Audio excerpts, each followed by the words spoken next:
चला आज आपण समछेद अपूर्णांकाचा चढता आणि उतरता क्रम पाहणार आहोत। आता हे अपूर्णांक आहेत, ह्या सगळ्यांचा छेद तुम्हाला कसा दिसतोय? समान। मग समान छेद असला की त्यांना काय म्हणायचं? समछेद अपूर्णांक म्हणायचं। बघा 7/13, 9/13, 5/13, 4/13, 8/13।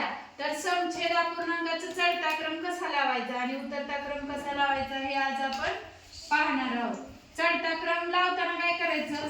अगोदर सगळ्यात लहान संख्या घ्यायची। सगळ्यात लहान अंश कुणाचा आहे? 4/13। त्याच्यापेक्षा मोठं थोडं 5/13। त्याच्यापेक्षा थोडं मोठं 7/13। नंतर 8/13 आणि नंतर 9/13। आता हा झाला चढता क्रम, म्हणजे लहानाकडनं मोठ्याकडे जायचं।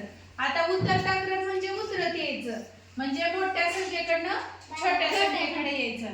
मग आता ह्यातली मोठी संख्या कुठली आहे? 9/13।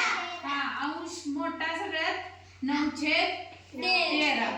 नंतर 8/13, नंतर 7/13, बरोबर, नंतर 5/13, नंतर 4/13। समजलं? चढता क्रम म्हणजे लहानाकडनं मोठ्याकडे जायचं आणि उतरता क्रम म्हणजे मोठ्याकडून लहानाकडे यायचं। ठीक आहे।